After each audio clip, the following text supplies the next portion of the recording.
nous voulons distinguer entre deux genres de souffrance. Il y a la souffrance que nous pouvons appeler la souffrance de circonstances, qui sont effectivement tous les événements dont vous avez parlé là. Et davantage, bien sûr.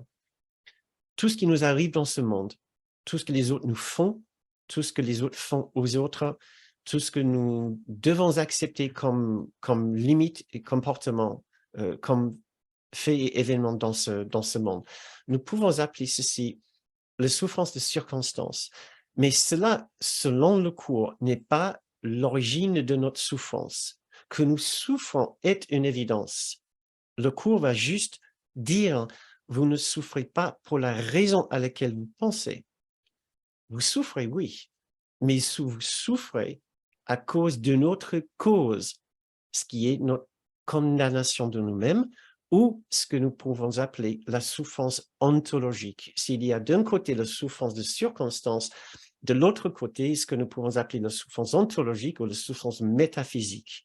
Souffrance ontologique, c'est une expression de Kenneth Wapnick. Et c'est là où nous trouvons cette idée de condamnation.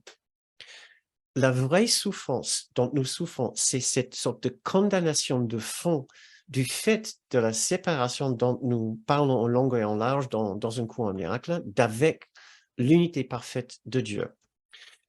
À partir de l'instant où nous acceptons notre pouvoir de destruction, de pouvoir détruire l'unité parfaite, et dans un cours miracle, l'unité parfaite, nous appelons Dieu, nous donnons le symbole de Dieu à cette unité parfaite, nous nous auto-accablons d'une idée de faute, de meurtre, de destruction, le plus ignoble, le plus horrible qui soit. Et cela est notre condamnation de nous-mêmes.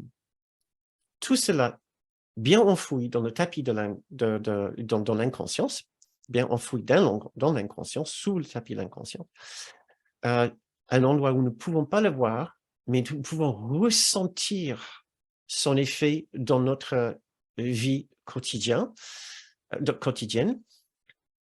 Les effets sont la façon dont ce mal-être de fond influence toutes nos perceptions du monde autour de nous, puisque quand nous le levons le matin, avec ce mal-être de fond, que nous essayons de recouvrir avec une jolie petite brushing, en nous habillant bien pour la journée, en organisant des événements que nous espérons vont aboutir et vont nous faire plaisir, nous essayons de recouvrir ce mal-être, hein, mais qui reste néanmoins toujours là. Et c'est ainsi que le cours arrive à nous dire que derrière toute cette souffrance des circonstances de nos vies, il y a la souffrance métaphysique. C'est de celle-là que nous souffrons fondamentalement.